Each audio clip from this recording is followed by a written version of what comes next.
Hello, I'm Patrick Snow, and I'm here today with Sid, a 14-year-old freshman at Acton-Boxborough Regional High School, who is the creator of a new show on ActonTV. Can you tell us a little bit about it? Yeah, sure. I'm Sid. I'm a freshman, and my new show is The History of Something.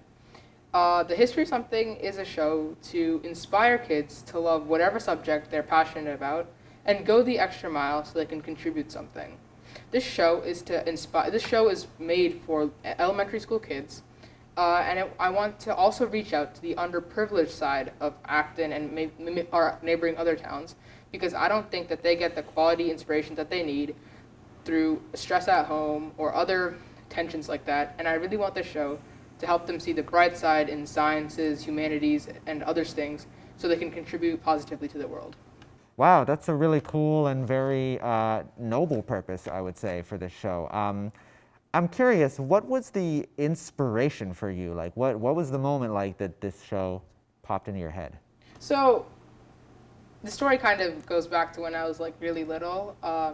So I was maybe 3, 4, and my parents used to read me, especially my dad, he used to read me this book called The Value Tales. It was a series about scientists doing remarkable things, but in the eyes of a young reader. So it was especially designed for young readers and to really inspire them into liking science, not because you could make money or you could become famous, but because all the good things and the noble deeds you can do.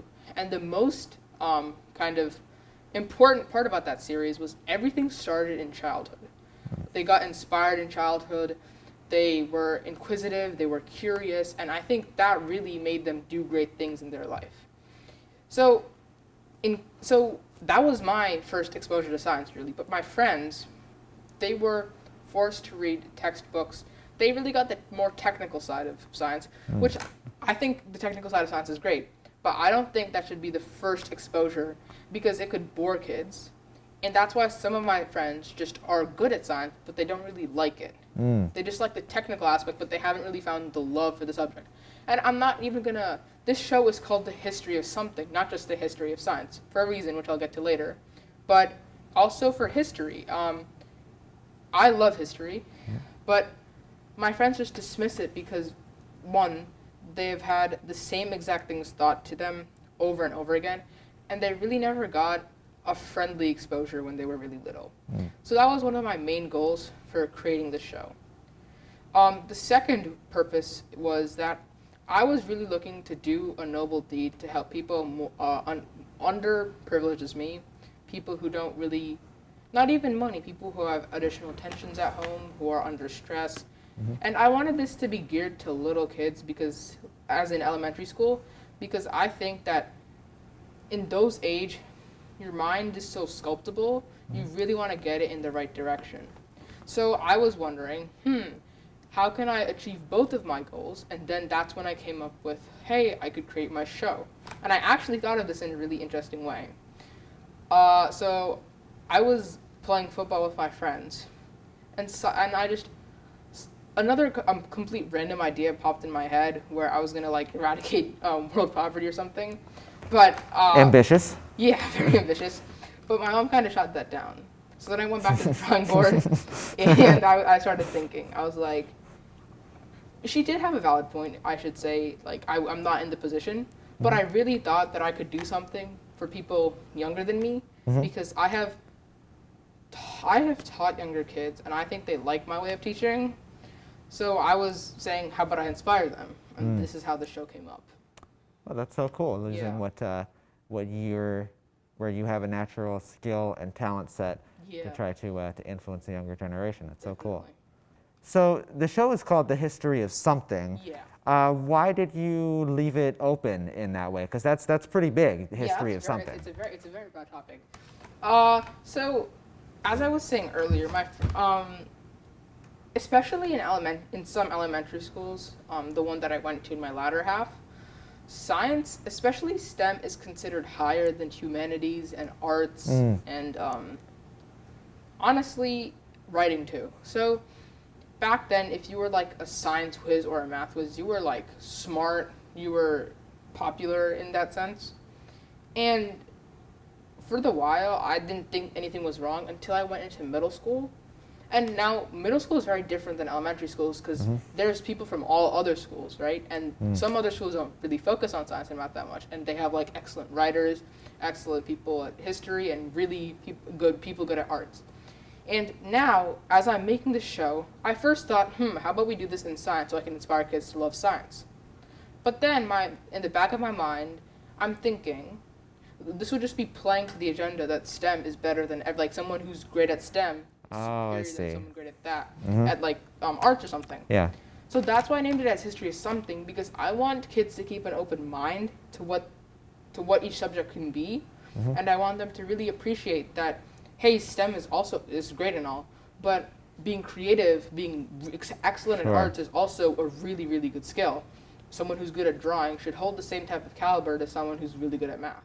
It's a really interesting idea because I feel like when you go to school or even in just some of the other educational programming that you see, it is very compartmentalized. It's very like you have your math, you have your science, you have your arts, and each one of those things is in a really completely separate sphere from the other. And in all reality, that could be no more further from the truth. All of these are really, really interconnected. Arts are in the sciences, and sciences are present in all types of art. And I think that if kids learn to appreciate all of these subjects at a really young age, first of all, I think they'll be open to making more logical and creative decisions. And also, I think they'll just be more they'll respect each subject more. Definitely. I think that's a really cool idea because every kid has, I remember being a kid and reading and writing and language arts came very strongly and naturally for me. Math and science, it wasn't quite the case. It wasn't that I couldn't do it, but I didn't have that same initial reaction where I was like, okay, I'm ready to go and I understand this. So I think maybe if you look at whatever a person is maybe most naturally oriented towards, you can use that as like a lead-in to something that is not what they are otherwise familiar with. Yeah, because I was just thinking I would be forcing kids to love science, and if they're not, like, I don't have any problem if you don't like science, but there's obviously going to be something that you really like, and I want this show to reach that aspect. I really want this to be able to reach everyone. And another important aspect I did this is because, especially in people who are under stress and people who might have other problems, I think that having a more, like, I would be able to just reach so many more people than if I just did science. They might have not been interested. But I can now reach the kid from that side of the road who would not have wanted to watch my show if I'd just done science. Well, that's so cool because it sounds like, obviously from what you're describing, I can tell that you obviously have great parents who really did an awesome job just introducing you to these topics in a way that was great for a kid. But I think it's really cool that you're thinking out, with empathy towards other people, because obviously not everybody is so lucky. But it's like everybody still deserves to be able to have that kind of an introduction to it. But we've heard a lot about the show. How about a little bit more about you? Yeah, sure. So, obviously, I am 14. I'm a freshman at AB. I'm a typical kid. I love sports. I love football. I love the Pats. I hope they do well. But I also love more unusual things. I love linguistics. I love language.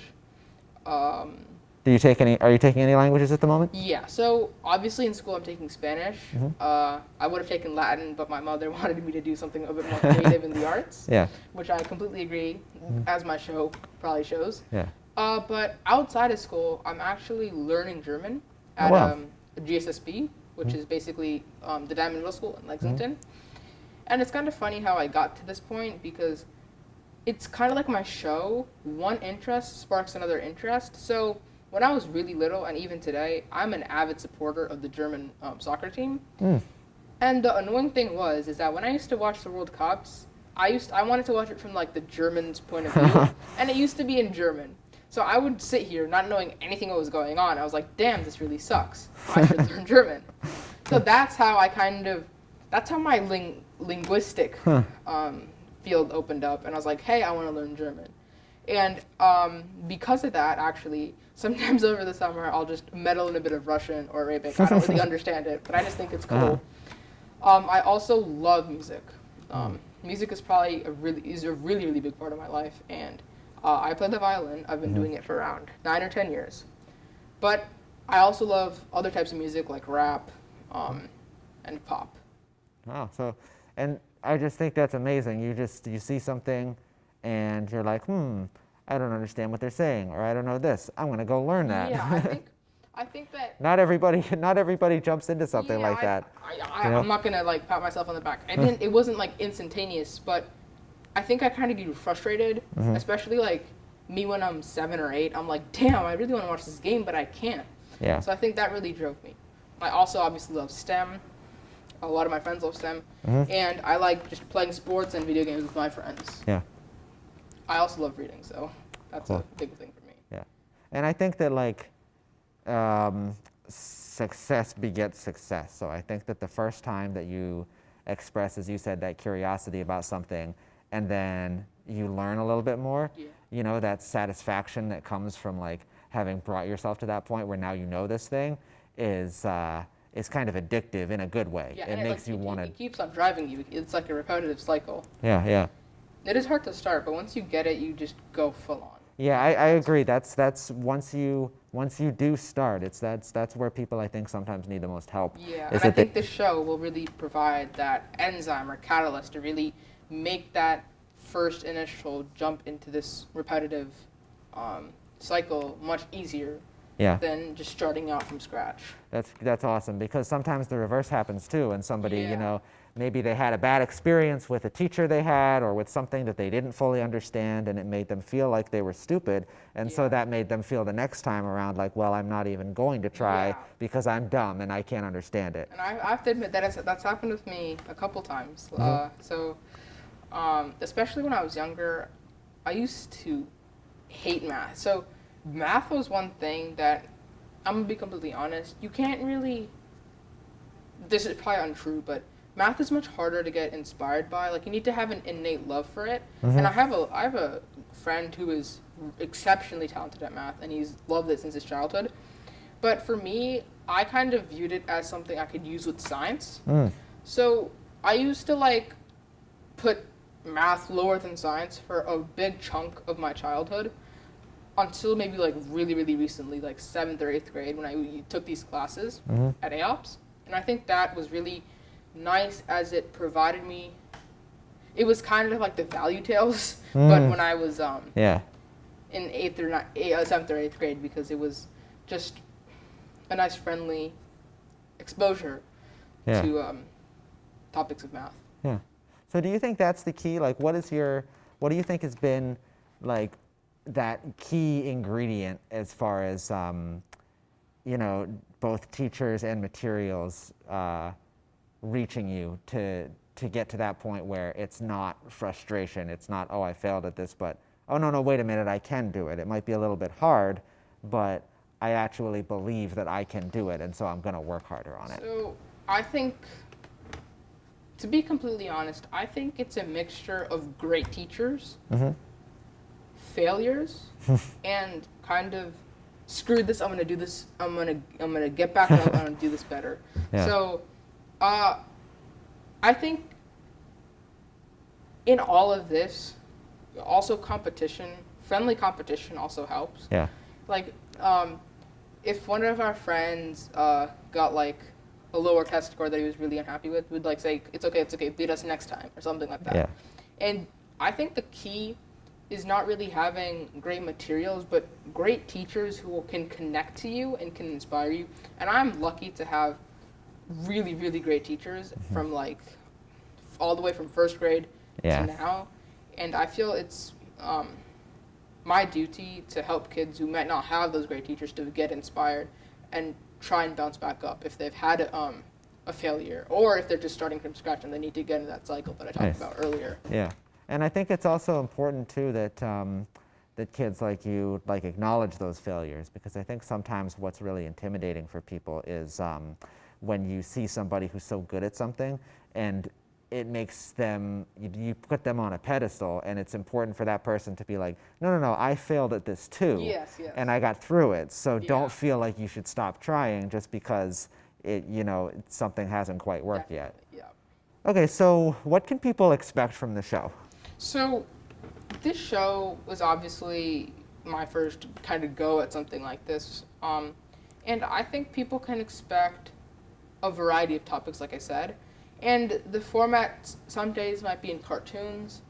Some days it might be like a fun interview where we like giving jokes. I don't really want this to be boring. Like I don't want this to be an online class or something. I want this to just be fun, but also inspire and teach kids something. So I think that's the format. Some days you might use animations or green screen. So that's like kind of the format. And the subjects could range from the NFL to almost like Galileo. It's like a really, really diverse field. Not a lot of shows can claim that level of that spectrum. It's a really, really broad field, but I hope Yeah. that, as I said earlier, it can reach everyone and it can interest, at least one episode can really make someone be interested in that topic. Oh, that's so awesome, and we can't wait to see it as it Thank goes you. forward. Well, Sid, it's been a pleasure talking to you and hearing about this program. It's a noble idea. It's innovative. It's an ingenious idea, really. I think everything that you're doing. I think that it's going to be an awesome program for kids in Acton Boxborough and really anywhere, because this will be on our YouTube channel. So yeah, just thoroughly impressed. I can't wait to get started. I can't wait either. Let's get this started.